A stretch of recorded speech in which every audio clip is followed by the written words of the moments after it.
You are listening to the Horse Radio Network, part of the Equine Network family. This is episode 135 of Retired Racehorse Radio on the Horse Radio Network, part of the Equine Network. Brought to you by Kentucky Performance Products, Cashel Company, and Equestrian Plus. Retired Racehorse Radio is your guide to the adoption, care, and training of the retired racehorse. Brought to you in cooperation with the Retired Racehorse Project and New Vocations Racehorse Adoption Program. Today, we learn about Wasabi Racing Ventures and the Wasabi Aftercare Fund with Executive Director Michele Pesula Kuegler. We catch up with our Making the Makeover pros, Bennings and Jody Busch. We learn about the unique quirks of the standardbred trot with New Vocations' Bridget Hollern, introduce you to our Adoptable Horse of the Week. Stay tuned.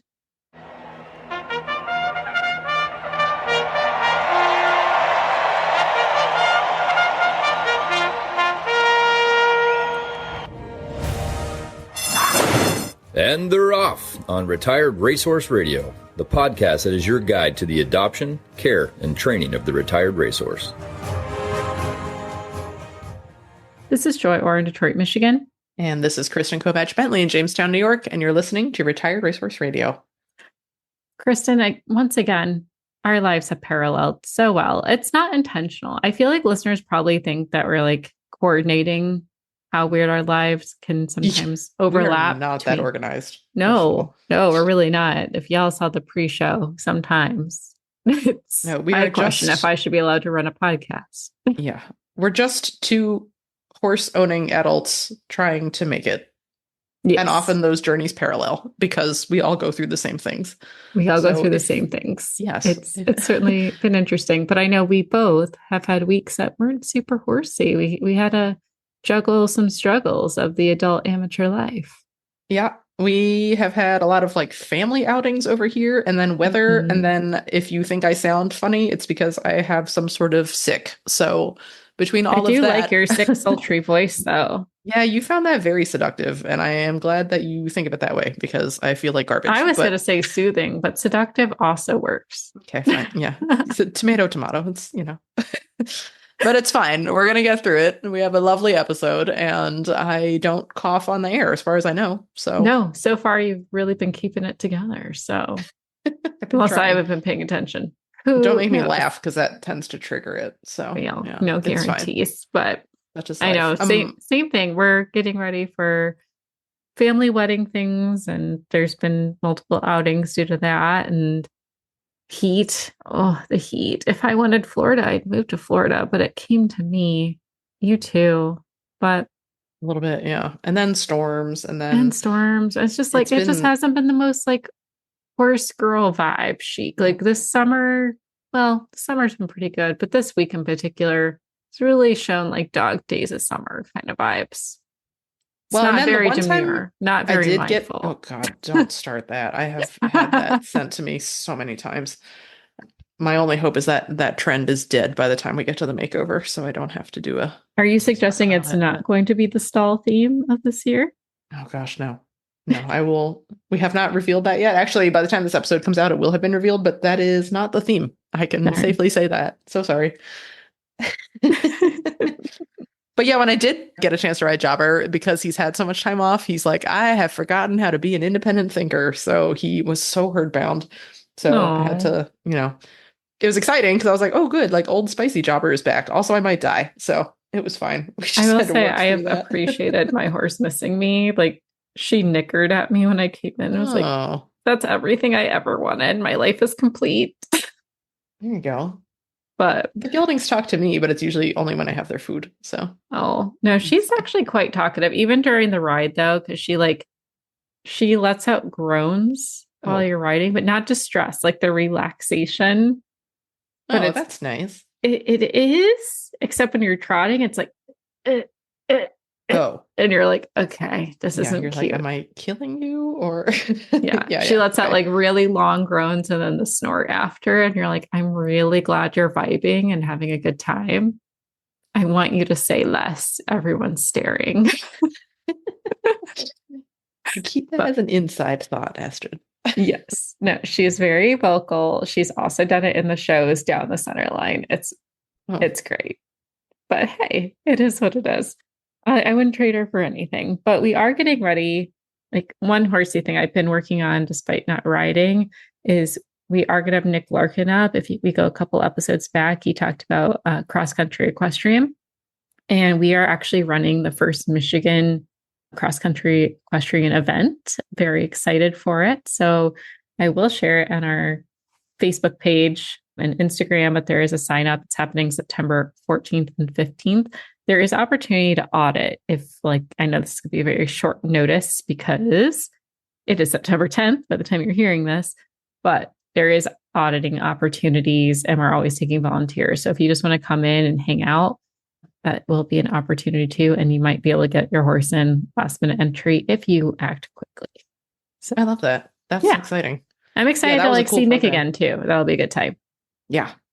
Yeah. He's been like a long time friend of the podcast. Yeah. He's like one of the OG guests, but I actually think he might be staying at our house. TBD on that. Oh my God. Okay. Well, tell me how much fun you guys have like after hours. We'll do. Yeah, but it's going to be a packed show. I'm excited for it. I'm really stoked to learn more about Wasabi and everything they're doing over there because their horses are stunning, and to learn about how we can be a part of those horses in a way. It's going to be an episode you don't want to miss. But before we get into that, you're going to hear from our premier sponsor, Kentucky Performance Products. This Nutrition Minute is brought to you by Kentucky Performance Products, the company that simplifies your search for research-proven nutritional supplements at kppusa.com.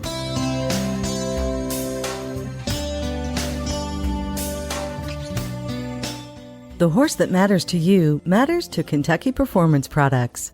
Electrolytes. Who needs them? Your horse, that's who. Electrolytes perform critical functions within your horse's body. They help regulate nerve and muscle functions by carrying electrical impulses between cells. In addition, electrolytes assist the body in maintaining a healthy fluid balance by controlling your horse's desire to drink. When your horse loses significant amounts of electrolytes and fluids, problems such as dehydration, muscle cramping, fatigue, tying up, and colic may occur. Even in mild forms, these conditions can have a negative impact on your horse's ability to perform and recover after exercise. Top riders and veterinarians turn to Summer Games Electrolyte to keep their horse healthy in hot weather, and you can too. Summer Games replenishes the electrolytes and trace minerals lost when your horse sweats, and it stimulates the thirst response so your horse continues to drink and stay properly hydrated. So when the going gets hot, trust Summer Games Electrolyte from Kentucky Performance Products to protect your horse. This Nutritional Minute has been brought to you by Kentucky Performance Products. You can find all of their terrific products at kppusa.com. Joy, I'm very excited for our guests today. We have with us Michele Pesula Kuegler from Wasabi Ventures Stables and Wasabi Aftercare Fund. And as much as we like wasabi as a spice, Wasabi Ventures Stables is actually a racing partnership. And we haven't had a racing partnership on, if ever, at least in a really long time. So we're really excited, Michele, to have you join us tonight so that we can learn a little bit more about what you guys do and, of course, your aftercare part as well. So welcome to Retired Racehorse Radio. Thank you. I'm excited to be here. Yeah. So tell us a little bit about Wasabi Ventures and how that works, because I think like racing ownership clubs are, they've been in the news a lot with the success, especially with my Racehorse and some of their horses. And I think, of course, today, the day that we're recording, this is the day that what's-his-face Kelsey bought a share in a horse. So that's been dominating the horse racing news cycle. So I think a lot of people are very curious now about how like ownership shares and clubs work. So give us like the quick and dirty version of how, these partnerships work and then, your approach with Wasabi. Sure. So they're all run a little bit differently. How Wasabi works is you become a member. It's a $25 one-time fee. And you are now a member. You have access to our Slack channel. And then with us, as we buy horses, and we do this in a number of ways, we do some claiming, we do some auction purchasing, and then we also breed. So we have both individual foal offerings and then homebred yearlings that we'll keep to race. And we offer a transparent price, and you can buy in for as little as 0.25% up to usually 4.99%. So no one has to be licensed. And on most of our horses, once you've paid that, that's it. There are no more bills. And we keep the partnership going until the horse retires or is claimed away. And you get to be part of the journey with us. And like I said, we have an active Slack channel where each horse has its own channel. So we share updates and, people can feel connected to their horse, even if they're thousands of miles away. That's fun. Yeah. So there's like a real community aspect to it then, that like you're in the club, but then also get to have like these real-time conversations about the horse too. That sounds really cool. It really is amazing because we've been running our group for 7 or 8 years now. And we have people who have become friends just through Slack alone. And, because besides having channels for our horses, we have an education channel where we're always trying to, introduce people to new concepts that if they're newer to racing may not be aware of, like how do claiming races work? Or, with the Keeneland September auction coming up, we've been talking a lot about how we view the auctions and what we're looking for. So it's a nice educational tool as well. Oh yeah, that sounds awesome to have, like basically a guide through this world, which otherwise feels, I don't want to say like gatekeepy, but like a little bit of like, it just takes so much knowledge to get into thoroughbred racing in a way. So like you guys are making it so user friendly, for like the more casual fan to really get involved. I love that. Absolutely. Yeah. That's really cool. And I noticed like your title is the Director of Aftercare and Community, which I think like probably says it all, that you have a Director of Community position to like create and kind of foster that, network of people all coming together for the horses. That's really neat. Yeah, no. And, when you're not at the track, right, you need things to make people feel connected. And one of our programs, we have individual foals. Well, a mare is in foal for 11 months. And so there's not a lot of excitement. So every month I put an update, your foal is now the size of a kitten. And these are the things you can be looking for development wise. And, it's little things like that just to make our club feel engaged and important, that they're part of the process and they're along with us. I love so cool. That. And that's adorable. Thanks. Well, that's good to know too, because I'm like, I don't know, like I know they bake for 11 months, but I don't know how big they are when. So I'm like, wait, I need to join just right. to get more I know, but to like have that expected update, like I know I get really antsy. The barn I board out, they also breed, but like those last like 2 to 3 months, you're like, when's the baby coming? You just want to watch for it. So have full watch with everyone, I'm sure is very exciting. Yes. Yeah, it really is fun. And every year I create a theme for our foals for their nicknames. And then they're given a nickname when they're born that's the same letter as their mare. So this year was the year of Candy. So we have a mare named Miss Malibu and her foal's nickname is Milky Way. And I know it's silly, but it makes them feel more connected than the Miss Malibu 24, Right. Yeah. Yeah, that makes sense. I love that. And how many members do you have like typically? Well, in our club as a whole, we have 1,500 people.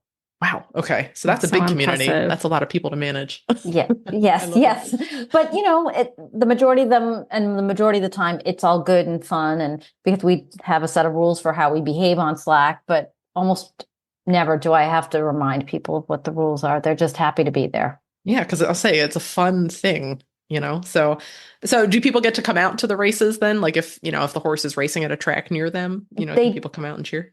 They do. And we have ambassadors. It's a program I started, I think, about 5 years ago, where club members apply to be the ambassador for any track at which we'll be running. And then they hold monthly gatherings. So we've had horses running in Maryland. So we have an ambassador there, down at a Colonial, up at Penn. And so it's another way for people to feel connected. Yeah, I love this. And like such a neat education opportunity too. Like, that's what we do so much of at our RP. A lot of my job is spent, kind of curating and developing our education library, which is like guiding people through all things OTTB. But this is like the track side. And that's so critical, because the more education people have, like the better decisions they can make, the better that horses are set up, I think, for their life. So that's really cool. Absolutely. And, I'm a huge believer in education. And one of the things I try to always impress upon the club is there are no stupid questions. If there's something you don't know, just ask and we'll educate. And if we don't know, we'll research and do our best to get you an answer.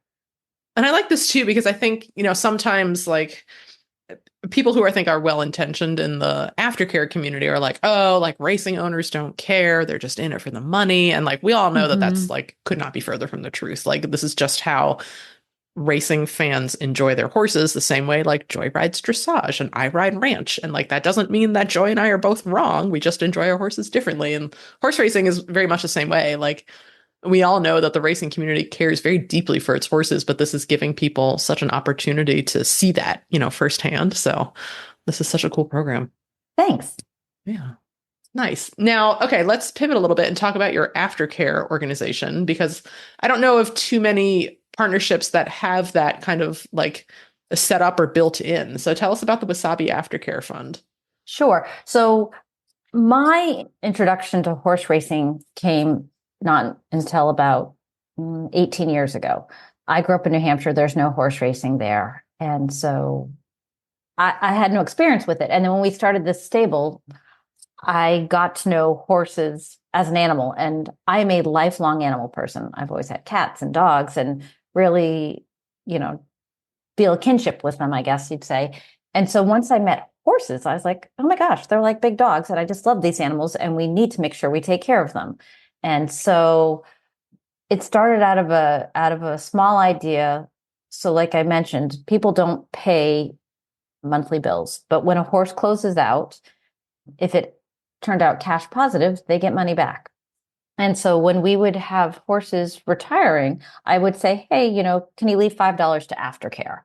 And then we had a very special horse, Shamrock Kid, break down during morning training.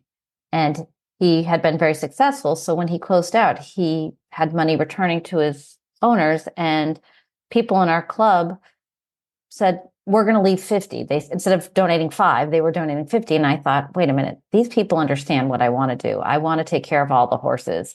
And I started to think, okay, well, this needs to be a real initiative, that it's a 501c3, so that when these people make these donations, it's a benefit to them as well as to the horses.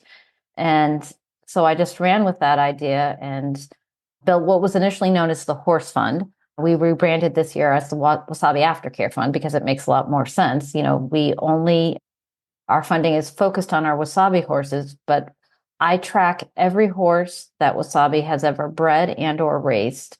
And this money allows me to assist in retirements. Like, if there's a horse that's no longer in our barn and is showing a lack of interest in racing, I will reach out to an owner or trainer and offer to buy that horse and retire it.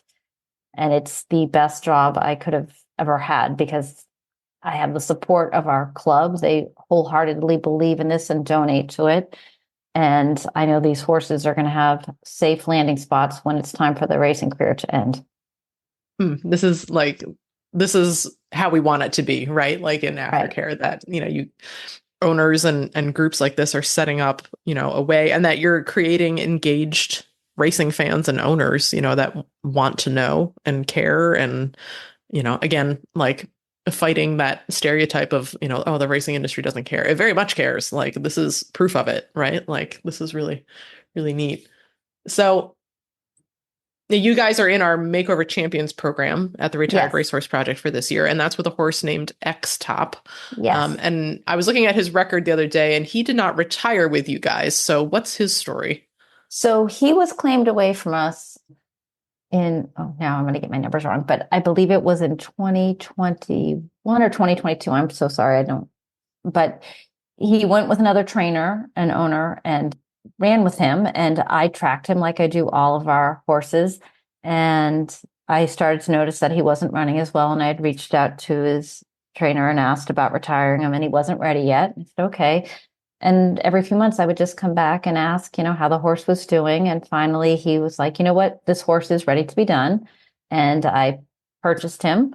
And then I have made these great connections because Wasabi Aftercare does not have its own farm. Does not have its own place to rehab horses. Yeah. So I've made partnerships. And so I had worked with Finger Lakes Thoroughbred Adoption Program and asked, if I'm able to buy this horse, can I retire him through you? And they're wonderful. They said yes. So I made a donation to them, and they took X-Top and rehabbed him. And then he, was purchased by someone who's now bringing him to the makeover. And I'm so excited to have a horse there again this year. We had one last year too, but it's amazing to see this horse, get to do something brand new and hopefully excel at it. I love that, and that you were able to assist in the facilitation of that too. This is a really cool story, and I'm so glad that it's, coming to fruition at the makeover, of course, but, even without the makeover, that, he would have gotten his good, safe landing. So that's awesome. Thanks. Well, Michele, this has been amazing. I feel like we've learned so much. I would love for you to share how listeners can get involved, whether it's on the aftercare side or if they want to learn how they can get a share and follow along with a future racehorse journey. Sure. So we have a great online presence. They can become part of our club by going to wasabistables.com. And if they want to learn more about our aftercare initiatives, they can go to wasabiaftercarefund.org. We also have a presence on both groups on Facebook, Twitter, and Instagram. So you could follow us on any of those platforms. Awesome. Well, thank you so much again for joining us. And we can't wait to see one of your horses at the makeover this year. That's super exciting. Excellent. Well, thank you so much for having me. I love to talk about our horses. So this was a treat for me as well. Cashel has been crafting top-notch products since 1986, designed to make your ride safer, more convenient, and downright enjoyable. From the Crusader Fly Mask, the ultimate fly mask, trusted by riders nationwide, to the blanket top performance felt pad with pressed felt with merino fleece. It's like a spa day for your horse's back. To the beautiful beaded halters, adjustable, durable, and gorgeous. Visit cashelcompany.com today and gear up for the ride of a lifetime. Cashel, where quality meets the saddle. Well, I can't believe, Kristen, that by the time this episode comes out, we are a month away from the makeover, which I know you're sweating and panicking. Yeah, this is my least favorite thing that you like to do. I know, but I love it. I love the left. cringe it brings you. And for me, it just brings sweet joy. But we're going to hear from our Making the Makeover competitors. We have Chris and Jody, our professionals who are competing this year. Welcome back to the show, Chris and Jody. Thank you. You're welcome. Thanks for having us. Can you believe how awkward I made that intro? But that's okay. They didn't come for the intros. They came to learn about you. So the first really, really important question that I have for Jody, you have a long drive, Jody, a very long drive. I want to know what snacks you're putting in your car. What's in your trailer? How do you keep yourself sane? Yeah, so I actually looked it up just now.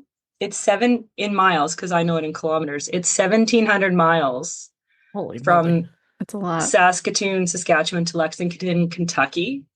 And we have my assistant trainer, Anne, and I have a long standing tradition now of long road trips. And we eat dried mango, hopefully dried Thai mango. That's my favorite. I always have it in the car. Yes, dried mango and lots of chocolate. And then I love ketchup chips, which is a very Canadian thing. I guess you guys don't have those down there. You do if you're in Michigan. Do you? Mm-hmm. Okay, well, I'll be sure to bring some ketchup chips. Anne does not like ketchup chips. She has to get her plain chips. But yeah, dried mango is really the big one. And lots of hay for the horses. Okay, so Jody, you have confirmed we can road trip together. That's what I think. Oh, a road trip with Jody sounds amazing. We should do that anyway. Okay, and then do you have a coffee order or what's your, Chris, I think you asked this last year, what is your favorite pit stop type of space? Well, anywhere where I can pull my big trailer into and not get stuck. I'm famous for taking the wrong exit. I'll decide I need to stop for gas in whatever this particular town is. Fargo was one. And I'll see the exit that says gas stations, I'll miss it, and then I'll take the next one and end up in some weird residential small gas station parking lot trying to gas up. Gosh. So yeah, the big one is to try to make sure you hit those big major, Triple J is the ones we have up here where the big trucks go and you don't have to worry about it. Yeah. Oh, that's funny. So do you guys go straight through or do you have a layover somewhere? How do you structure it? We do it in 3 days. So, okay. And some of us will be doing it in 4 days. We've got 2 gals from Alberta, which is yet another, 8 hours further. That's a whole Providence over. Yeah. So they'll come kind of to Saskatoon on their day one. And then we'll go Saskatoon to Winnipeg. I'm lucky I have a friend with a boarding stable right by the US border. So we'll stay there. We got turnout, we got bedrooms, we got everything we need. And then we hit the border first thing in the morning so that if things go south at the border, we have all day to deal with the issues. I've never had an issue with horses at the border, luckily. But everyone, knock on wood, who's listening. Everybody for Jody. Thank you. We don't want to get to the border like an hour before it closes, or when the vets aren't there, in case the vets need to look at the horses. So get there first thing, and then we'll go to somewhere in Wisconsin, and then Lexington the next day. Wow, that is the incredible journey. You got it all planned out. I love that. Yeah, it does sound like you have a good plan. How long is your rig, like end to end? We're actually taking a friend's trailer, so I couldn't even tell you. It's a 4-horse trailer with a big kind of tack room area in the front. So it's a big one. Nice. All right, Chris, you're a local, so your car snacks are probably different. How are you staying nourished as you come up to this? Whenever we drove up from Florida, Celia always makes, it's a tortellini salad, and it's got little mozzarella balls and cherry tomatoes and broccoli. Yum. And then it's drenched in a dressing called garlic expressions. And it's definitely what we take on the road everywhere we go. So even just across town? Well, yeah. Why not? I love that. I do love that. And so I'm going to drive to Chris's farm. Yeah, I would say I'm going to drive to Chris's farm just to hitch a ride over to the park so I can eat some of this. I know. It's like, can Celia please make some for me and Zach? We'll trade you pie for this pasta salad, please. Ooh, done. That's a deal. Done. I was going to say, I was like, Chris is there. Yeah. You're going to get all over it. Well, I love it. Thank you guys for indulging me in my appetite, because I love food. That's the one thing I love almost more than horses, and it's food. But I guess you should get back to the horses. That's probably the main part that everyone's here for. So speaking of, we're a month away from the makeover. Chris, I'll start with you. What are you doing these 4 weeks, man? Like, what's your horse up to? How are you prepping? How do you keep it all together? Well, right now, we kind of had to go back to basics. We were doing really well, and I got a little bit over ambitious with some movements, and we kind of got a little bit wild. So we're doing a lot of long and low and walking, just little kind of chill out stuff. So we kind of taking a little bit of a break right now and doing some trail riding and stuff like that, because everything was going really good. And then I had in my head a picture of where I wanted to be, just kind of, not in a bad way, but he just got a little bit oversensitive and overexcited. So, I'd get on, and normally I like to go out and walk for 10 minutes, and he would just, want to start trotting and get to work right away. And I was like, whoa, what's the plan? We got to chill out a little bit. So we kind of went back to where we were 6 months ago, kind of just doing the basics. Okay. You were planning to do dressage with him. Is that right? Yeah. So I was thinking about, I wanted to do dressage and then maybe some sort of freestyle. And when I kind of got into now I want to create the freestyle type thing, that's where, some of our lateral movements got directed in other directions. He just wanted to put a creative flair on your ass. Yeah, we were going sideways really well. And then walking in a straight line was not really there. And we started doing the lead changes, and then those got a little bit exciting. And I think he was kind of, enjoying it, but not really according to plan. So we kind of had to abort mission and go back to basics. Okay, well, hear me out. As a backup plan to your freestyle, if needed, you could always set him up as like a rebellious teen, like do Teen Spirit as your song. He's like failing to do the like walking straight tests, a breathalyzer. You could really bake this something, Chris. It was very much headed that direction. Something about freestyles though, like it is really easy to like get out of control with a freestyle. Like I did one at our local show series a couple summers ago, and it's like something happens in the planning and the processing, and your brain breaks and the horse's brain breaks and everyone's having a great time to music. Yeah. You're just like, here we are. So it truly becomes a freestyle for everyone involved. That's kind of what happened. Like I started just riding, with earphones in, and that really messes me up. I can't do it. Yeah, I cannot be trusted. Yeah. No. Okay. Well, good. You and me both. Yeah. Something about adding the music, and it's like I get all out of sync, and the horse is like, "What are we doing?" And it just gets crazy. So, no, I literally for a solid week, I said I'm only riding with one hand because I cannot be trusted with two reins. And head went wherever, neck went wherever. I'm like, we need to get back to trotting in a straight line and turning a corner. So I feel it was a hot mess. As an amateur, I'd be panicking 4 weeks in thinking I was taking those back steps. As a professional, how do you feel about that?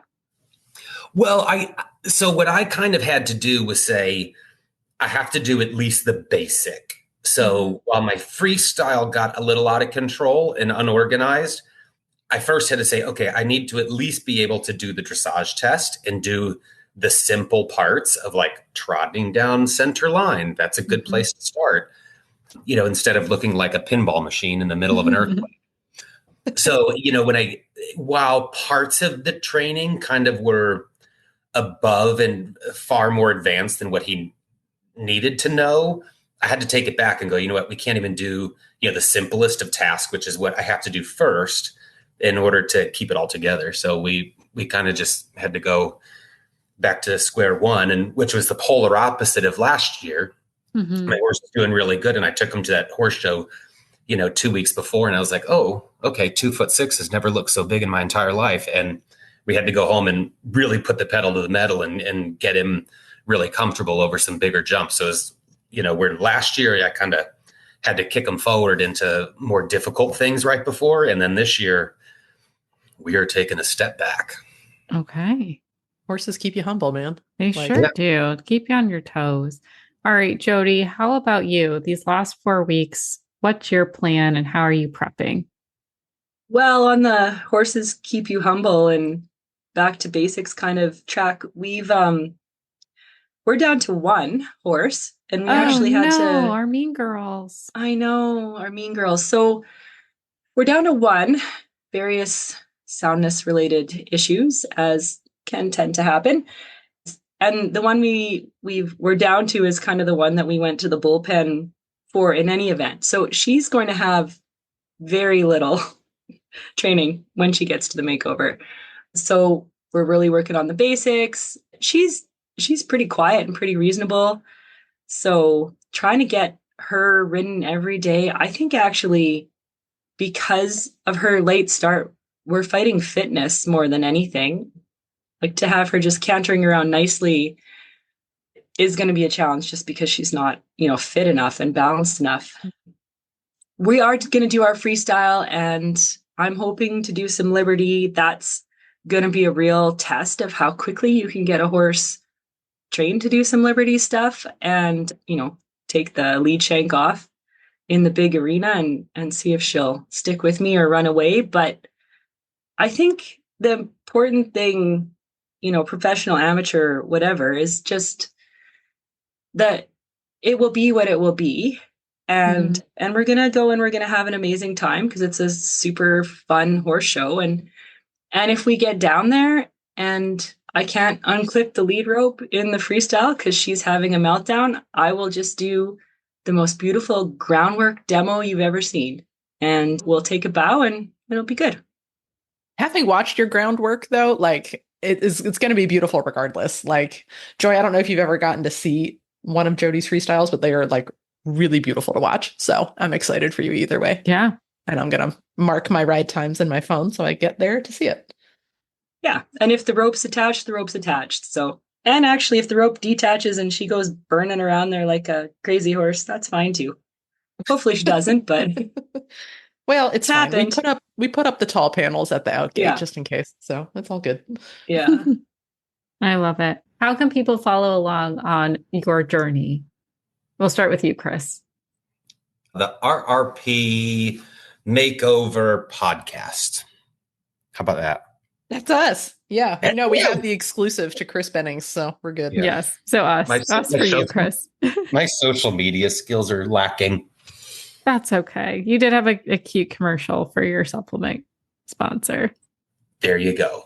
There you go. Jody, how about you? How can people follow you?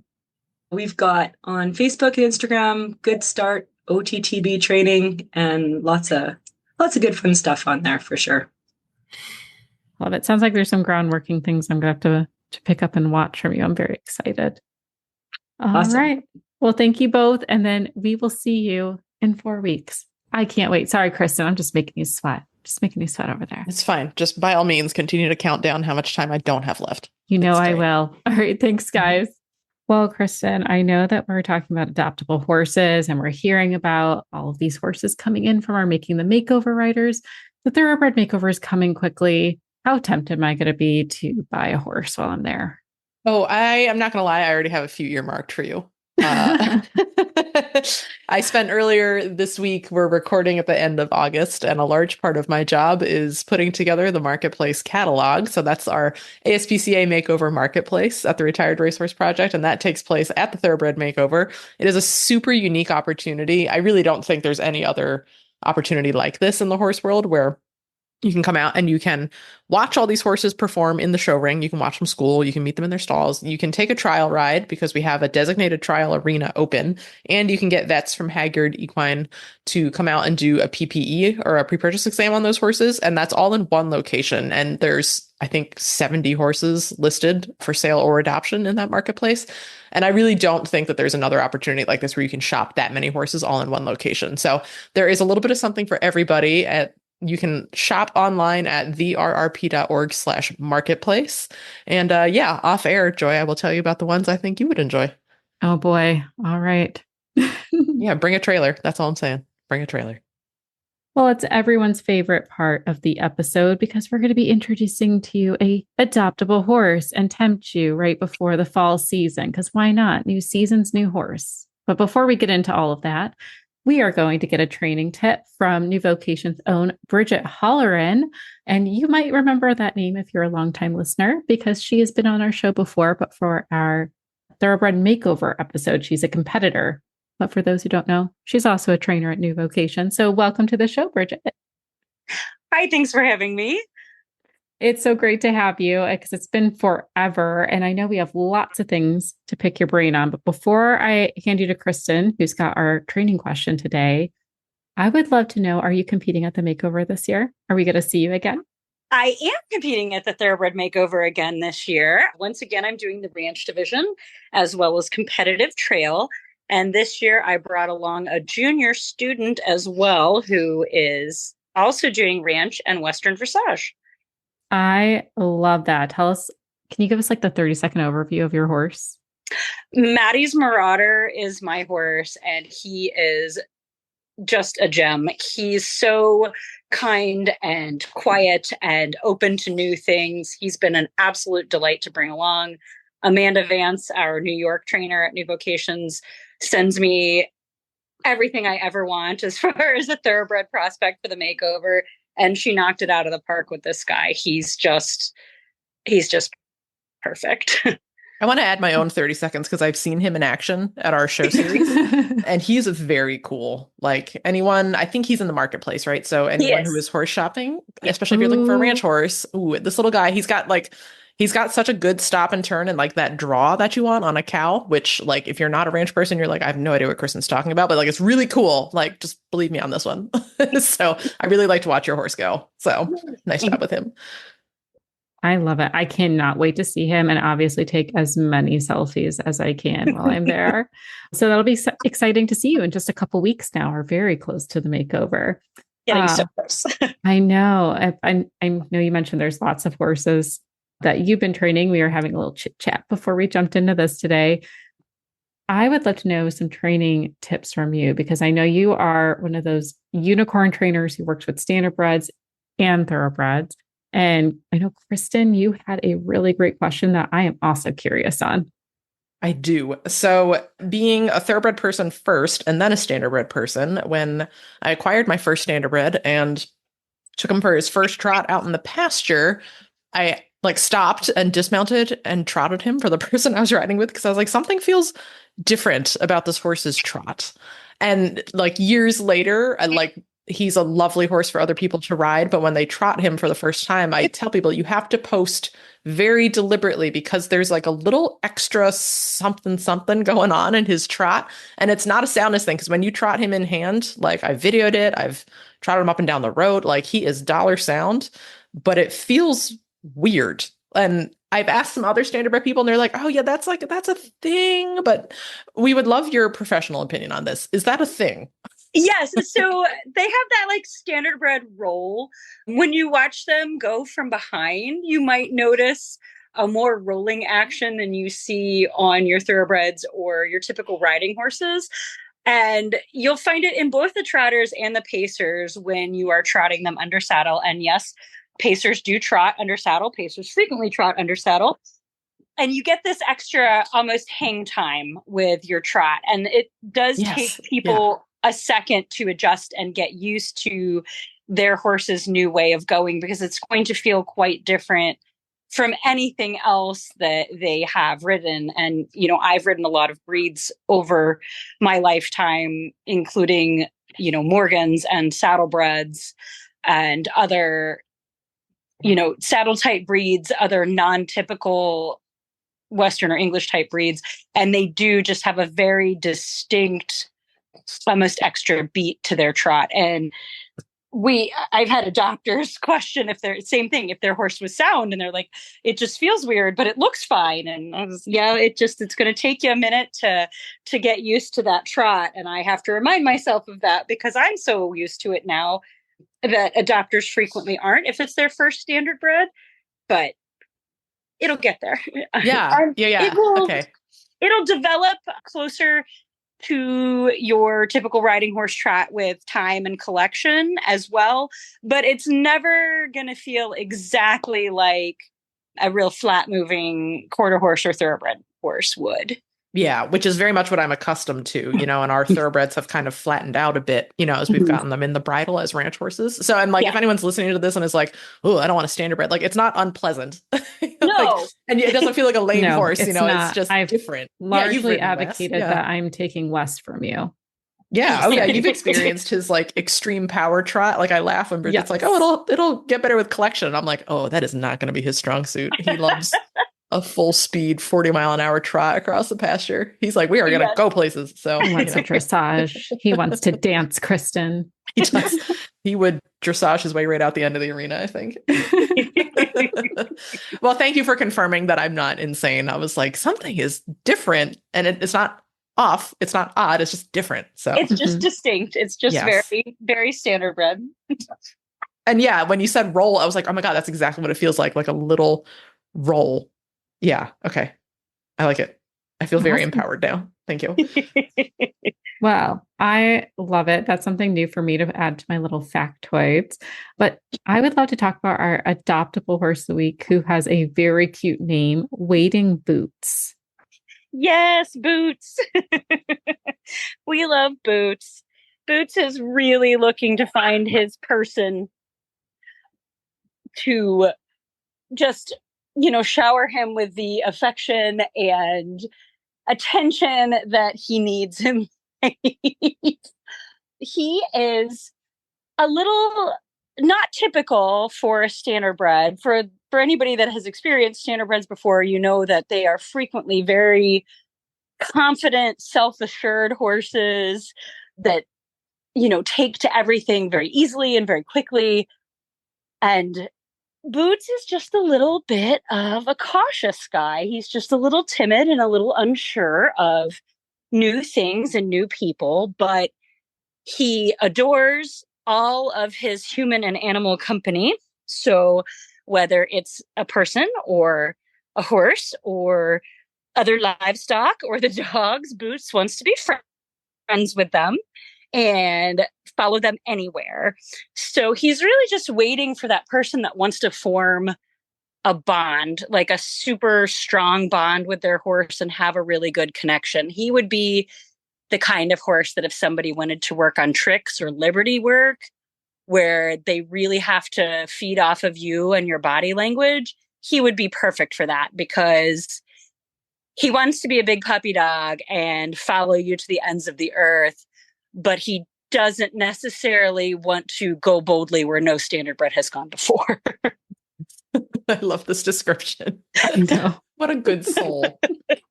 And that really feels like Wes. Like, Wes does not do obstacles. He doesn't do unusual things. Like, so I'm like, I have a soft spot for horses like this. Yes, he really is a special guy, and he tries his hardest. He tries his little heart out, but he is not by nature a brave and bold soul. That's okay though. Like, not everyone needs like a dragon that's ready to go into battle. Like, sometimes we just want to like be there with a buddy. Yes. You know who wants a horse like that, Joy? Is Zach, I think. Zach would love to nurture a horse through his life. That's what he wants. Like, he would love to be a horse dad. Oh my God. All right. Well, let's fill out that application. Yes. You guys are listening to this. Get that application in and beat out Zach before Zach gets it, because he doesn't need it right now. And he's only 7, which is a little bit younger compared to some of the standardbreds that come through, that have had those long careers. Yeah, and it was sort of the same thing, like being a racehorse required him to be big and brave. Oh. And he just, that was not for him. So they, kind of smartly went ahead and quit with him and sent him to new Vocations. He did come from Burke Racing Stables, I believe. And he is a trotting bred gelding. So he has some fancy movement to him, and his trot is not the rolliest of rolling trots. But yeah, he's a nice young guy with a lot of potential to go in a lot of different directions. He's just waiting for that person that really, like I said, wants to form a one-on-one bond with their horse and spend a lot of time with it. The kind of horse that 13-year-old me would have loved, because I would have drug it with me everywhere and we would have had so many adventures. And by the time 13-year-old me was done with him, he probably would have been super brave. Oh my God, I love this. Okay, adopt him for your 13-year-old selves, people. Yes. You're looking to feel young again? Don't worry about Botox. You need boots. Oh, Bridget, thank you so much for coming on and sharing some fun tips and talking about weighting boots. Again, it's horseadoption.com. You do need to be an approved adopter. And even if you're not sure if Boots is for you or if he is adopted, because we know what happens, they go fast here, make sure you reach out to Bridget or any of the new Vocations team. They will help find the perfect match for you. Bridget, thanks again for joining us today. You are very welcome. Thanks again for having me. Boost your training this summer with help from the pros at Equestrian Plus. We have over 5,000 how-to videos and exclusive training sessions on everything from flat work, jumping, body position, horse care, workouts, and more. IHSA members can save 15% off each month of their monthly membership. Just use code IHSA24 when you sign up at equestrianplus.com. You can find our show notes and links to today's guests on the website at horseradionetwork.com. Like us on Facebook and Instagram. Just search for Retired Racehorse Radio. Follow us on Twitter at Horse Radio. You can find me on Instagram at The Horseback Writer and on Facebook at Jobber Bill Racehorse to Ranch Horse. My email is Kristen@horseradionetwork.com. You can find me on Instagram at Misfit Mare, and my email is joy@horseradionetwork.com. Thank you so much to our sponsors, Kentucky Performance Products, Cashel Company, and to Equestrian Plus, and to our partners, New Vocations Racehorse Adoption Program and the Retired Racehorse Project. Don't forget to check out all the other shows on the Horse Radio Network, part of Equine Network, at horseradionetwork.com. Remember to set your goals high and love to learn from every ride and cowside leg. Bye, guys.